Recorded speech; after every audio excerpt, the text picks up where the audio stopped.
Hi everyone, I'm Anita from the blog whisperingpineshomestead.net, and today I'm sharing a master bedroom makeover that has taken a few years to complete. Let me explain that. Back in 2014, we had photographers Gridley and Grace come to photograph our home for a magazine, and we had started some projects in here, adding some closets and beadboard, etc. But my husband severely injured his wrist in a miter saw accident, so we had to wrap that up and concentrate on his healing. Well, fast forward a few years and I decided to use a quilt that had been stored in a cedar chest that my great aunts made for me years ago.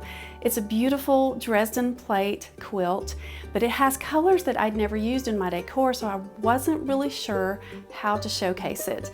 So I brought it into the bedroom, laid it out on the bed, and I said, you know, maybe this is a good opportunity to freshen up the paint color and to add the rest of the wormy chestnut and oak trim from the old house.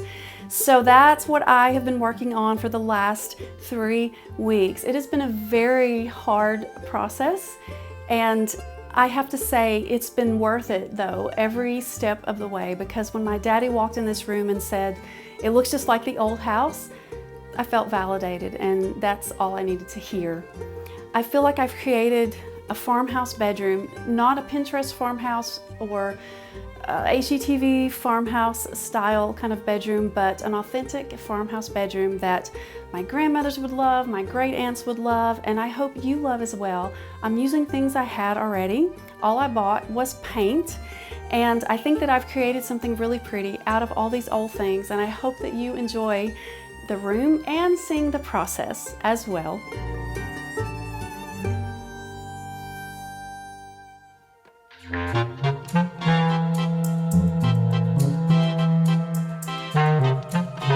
The first step in this process was to find pieces of trim for the doors and windows stored in great-grandmother's little cottage.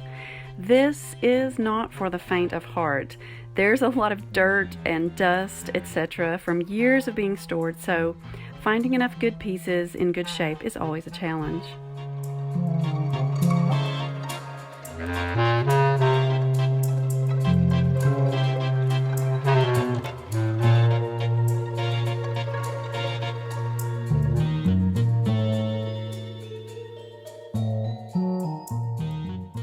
I was overjoyed a couple years ago to find stacks of rosettes and plinth blocks over in this corner, so I am determined to dig them all out and restore them.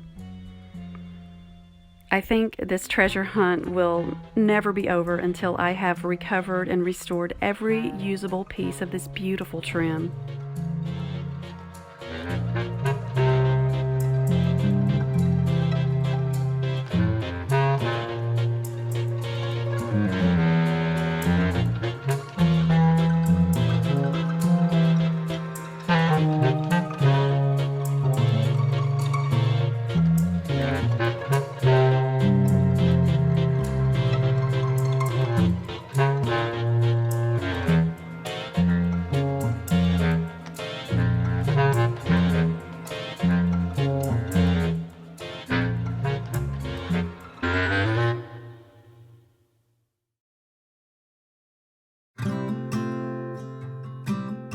So now the process to clean everything up starts. First, because of where everything has been, I wash it and scrub it with a brush to get all the dirt and anything else that might still be lingering off. These pieces are actually the cap for baseboard, and I have been fascinated by the paint drips on the backs telling me what colors my grandmother painted the plaster walls. If you remember, my kitchen was painted that same color of blue, as well as the creamy white shade I'm currently using in a few places.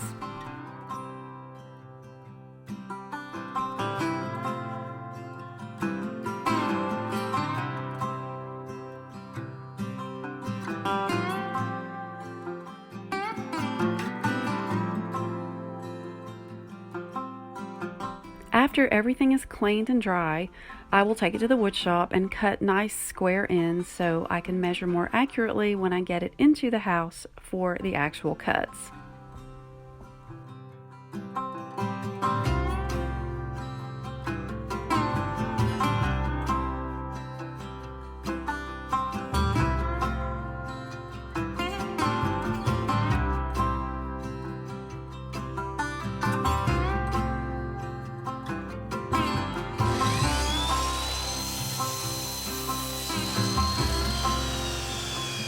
Is this profile absolutely beautiful or what?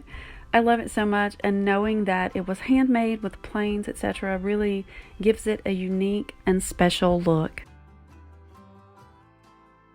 The next step is staining everything so it's uniform. A lot of this wood has lost its original finish, so after sanding a bit, I will go in and just brush on a combination of English chestnut and dark walnut oil-based stain to kind of give everything a uniform look. Some of this wood is very orange, some of it is very dark, and some of it doesn't have any finish at all, so I'm just trying to make it all look uniform. And I absolutely love this part of the process because you can really see this wood coming back to life.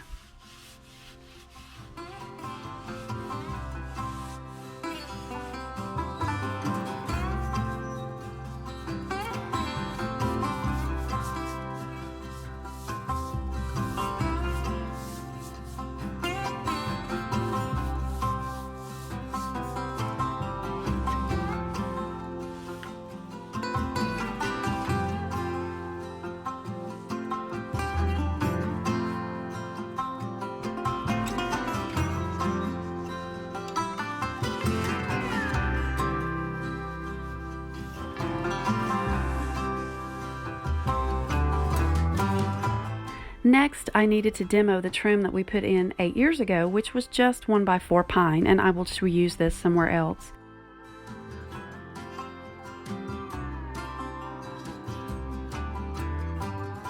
As you can see, this really made a big mess. After demoing everything, I was ready to paint. And I decided to use this Color Place Geneva Swan Gray that I have used probably for the last 9 or 10 years. It was a Walmart color, but they don't even have Color Place paint now at Walmart, so I ended up going to Lowe's and having them mix the same color in the Valspar Express because it was maybe $13 a gallon. I like to paint, so I'm not going to spend $60 to $70 on a gallon of paint that I'm just going to paint over in a year or two. And I have to say, this paint covered really well. I have used expensive paint in the past, and this only took 2.5 gallons to do this room, and I only needed 2 coats over the really dark gray I had originally painted, so I was very happy with it. After the paint dried, I started to install the trim, which meant matching up all of these restored rosettes, plinth blocks, and trim pieces to each other. Handmade trim is not going to be all that consistent for sure, but funny enough, I seemed to have exactly what I needed that matched to go in this room.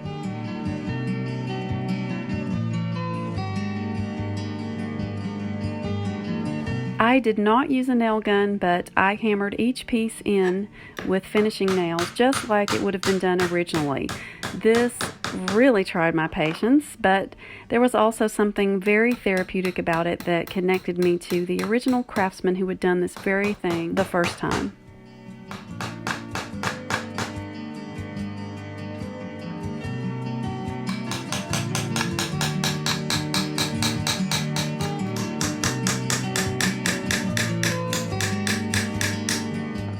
Because nothing in our house is square, and old wood is definitely not going to be square, I had to be really careful when measuring and cutting because I did not want to waste one little piece of this wood.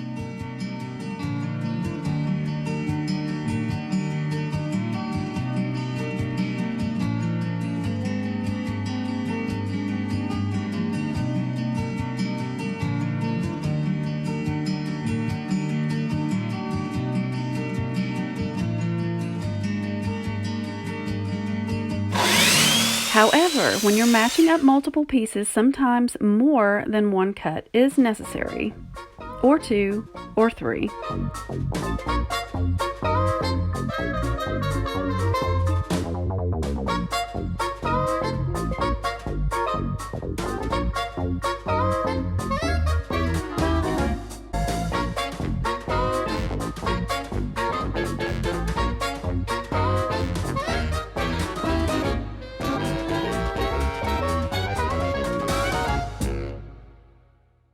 I mostly worked one wall at a time to help this project not seem so overwhelming, and getting those little glimpses of each wall as it started to come together was so rewarding.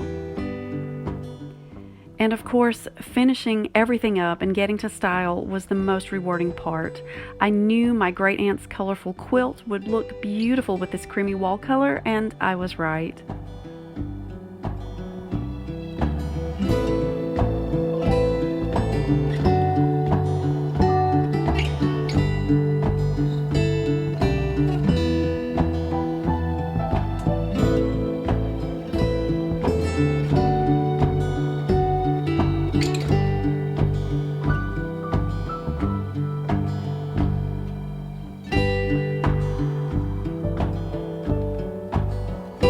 I really wanted this beautiful trim to stand out, so I chose simple white linens and added some pink velvet pillows I had. The white lace curtains are hung inside the window casing to show the beautiful wood trim. There's a blog post linked below in the description box where I describe everything, but of course if you have any questions, please just let me know in the comments below.